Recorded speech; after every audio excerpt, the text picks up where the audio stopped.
Welcome to KrishVas. நாம் இன்றைக்கி பார்க்க போகிற ரெசிபி மாலாடு மூங் தால் லட்டுன்னு சொல்லுவாங்க, பாசிப்பருப்பு உருண்டைன்னு சொல்லுவாங்க. இந்த மூங் தால் லட்டு மாலாடு பார்த்தீங்கன்னா நான் இன்றைக்கி வெல்லம் சேர்த்து செஞ்சுருக்கேன்.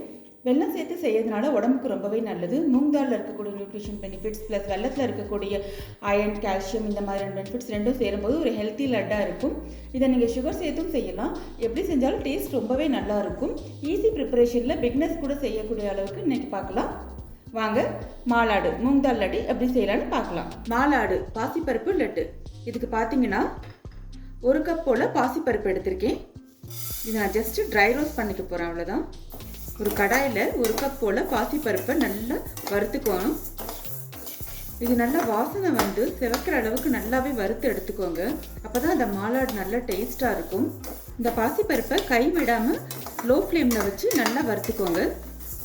இதை வறுத்துட்டு இது கூட மற்ற சாமான் சேர்த்து நம்ம அப்படியே டைரெக்டாக செய்கிறதுனால இதில் அந்த பச்சை வாடையே இருக்கக்கூடாது. அதனால் நல்லா வறுத்துருங்க.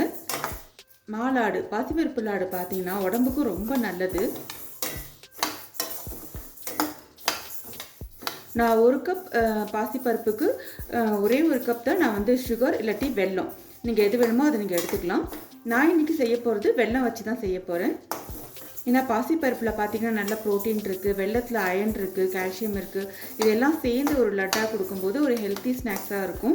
நீங்கள் இதை மாவாக நீங்கள் வந்து இன்ஸ்டண்ட்டாக ஸ்டோர் பண்ணி வச்சுக்கணும் அப்படின்னு நினச்சிங்கன்னா இந்த மாதிரி பாசிப்பருப்பை நல்லா வறுத்துட்டு மிஷினில் கொடுத்து பவுட்ரு பண்ணி நீங்கள் ஏர்டைட் கண்டெய்னரில் போட்டு வச்சுக்கிட்டிங்கன்னா எப்போ வேணுமோ அப்போ இந்த மாவை மட்டும் லைட்டாக ஒரு பரட்டிட்டு இது கூட வெல்லமோ சர்க்கரையோ பொடி பண்ணி சேர்த்துட்டு நீங்கள் டக்குன்னு உடனே லட்டு பண்ணிடலாம். அண்ட் டேஸ்ட்டும் பார்த்தீங்கன்னா ரொம்ப ட்ரெடிஷ்னலாக இருக்கும். இது கைவிடாமல் நல்லா வறுத்து எடுத்துடலாம். அவ்வளோதான், பாசிப்பருப்பை நல்லா வறுத்தாச்சு. இந்த பக்குவத்துக்கு வறுத்து எடுத்துக்கோங்க. கருகக்கூடாது. அட் த சேம் டைம் நல்லா செவக்க வறுத்துருக்கேன். இந்த வாசனை நல்லா கமகமகமன்னு வரும்.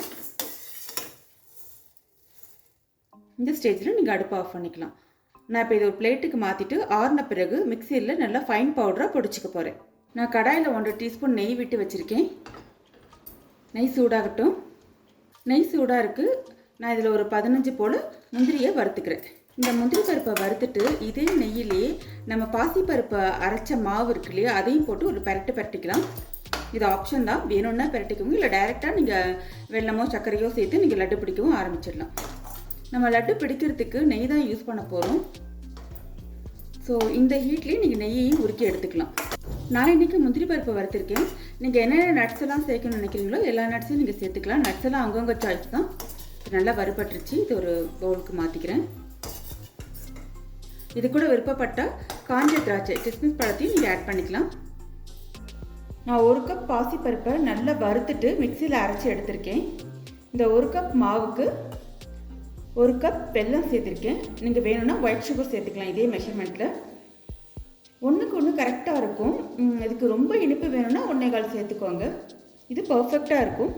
இனிப்பெல்லாம் அவங்கவுங்க விருப்பம் தான். ரொம்ப இனிப்பு வேணால் கூட சேர்த்துக்கலாம். 2 ஏலக்காய். இப்போ பார்த்தீங்கன்னா இந்த மாவு 2 ஏலக்காய் இந்த வெல்லம் எல்லாத்தையும் சேர்த்து மிக்சியில் ஒரு ஓட்டி எடுத்துக்கிறேன். ஏன்னா நல்ல ஈவனாக பிளெண்ட் ஆகிருக்கும். அதுக்கப்புறமா நம்ம நெய் விட்டு லட்டு பிடிக்க வேண்டியது தான். இப்போ பார்த்தீங்கன்னா பாசிப்பருப்பு மாவு, வெல்லம், ஏலக்காய் 3த்தையும் நல்லா மிக்சியில் ஒரு வாட்டி நல்லா பிளெண்ட் பண்ணி கொண்டு வந்திருக்கேன். இந்த மாதிரி இருக்கும். இப்போவே நல்ல வாசனையாக இருக்குது. அது கலர் பாருங்கள், அருமையாக இருக்குது. இது நேச்சுரல் கலர்.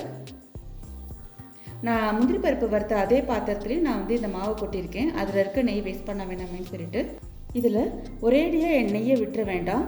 ஒரு பாதி போர்ஷனாக பிரிச்சுக்கோங்க. இல்லைன்னா 1/4 போர்ஷன் பிரிச்சுட்டு அதில் கொஞ்சம் கொஞ்சமாக நெய் விட்டு லட்டு பிடிச்சிக்கோங்க.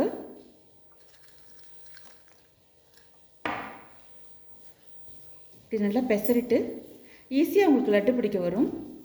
ஃபுல்லாக நெய் விட்டுட்டிங்கன்னா அது நிறைய அப்படியே நெய் குடிச்சிடும். அப்போ நமக்கு நிறைய நெய் தேவைப்படும். அது ஒரு மாதிரி திகட்டுற மாதிரி ஆகிடும். ஸோ இந்த மாதிரி கொஞ்சம் கொஞ்சமாக விட்டு பிசைஞ்சிங்கன்னா நெய்யும் கரெக்டாக இருக்கும். உங்களுக்கு டேஸ்ட்டும் நல்லாயிருக்கும். லட்டுவோட ஷேப்பெல்லாம் அவங்கவுங்க விருப்பம் தான். உங்களுக்கு எந்தெந்த ஷேப்பில் வேணுமோ, எவ்வளோ பெரிய ஷேப்பில் வேணுமோ அந்த மாதிரி எடுத்துக்கலாம். ஓவல் ஷேப்பில், ரவுண்ட் ஷேப்பில் அவங்கவுங்க விருப்பத்துக்கு எடுத்துக்கலாம். இந்த மாதிரி நம்மளோட லட்டூஸ் ரெடி ஆகிடும். இந்த மாதிரி சின்ன சின்ன லட்டுக்கெலாம் எடுத்துக்கலாம். இதுக்கு லட்டுகம்னு இன்னொரு பேரும் இருக்குது. நம்ம நாள்கிழமை விசேஷமில் நைவேத்தியம் பண்ணும்போது இந்த மாதிரி லட்டுகம் பண்ணி நம்ம நைவேத்தியம் பண்ணிக்கலாம். இந்த மாதிரி சின்ன சின்ன லட்டுக்களை எடுத்து நம்ம ஒரு பிளேட்டில் வச்சுக்கலாம். நம்மளுடைய மூங் தால் லட்டு ரெடி. பிகினர்ஸ்க்கு ஒரு டிப்ஸ் கொடுக்குறேன். நீங்கள் எல்லாத்தையும் மிக்சியில் பிளெண்ட் பண்ணதுக்கப்புறமா உங்களுக்கு உருண்டை பிடிக்க ஷேப் வரல அப்படின்னா அதே கடாயிலேயே வச்சு நெய் வறுத்தோம் இல்லையா, நெய்யில் முந்திரி பருப்பு வறுத்தோம் இல்லையா, அந்த கடாயிலேயே வச்சு இந்த மாவை ஒரு வாட்டி பெரட்டி எடுத்திங்கன்னா அந்த வெள்ளம் கொஞ்சம் இலகி கொடுக்கும். அப்போது நீங்கள் அழகாக ஈஸியாக லட்டு பிடிச்சிடலாம். முதல்ல இலகுனா மாதிரி தான் இருக்கும். லட்டு பிடிச்சதுக்கப்புறம் அது ஆட்டோமேட்டிக்காக இறுக்கி டைட் ஆகிடும். இந்த மூங் தால் லட்டு எல்லாருக்கும் ரொம்ப நல்லது. குறிப்பாக வளர்கிற பசங்களுக்கு ரொம்பவே நல்லது. மாலாடு மூங் தால் லட்டு பாசிப்பருப்பு உருண்டை செஞ்சு பார்த்துட்டு எப்படி இருக்குன்னு சொல்லுங்கள். Thank you. Thanks for watching the recipe. Like, share and subscribe the KrishVas Kitchen.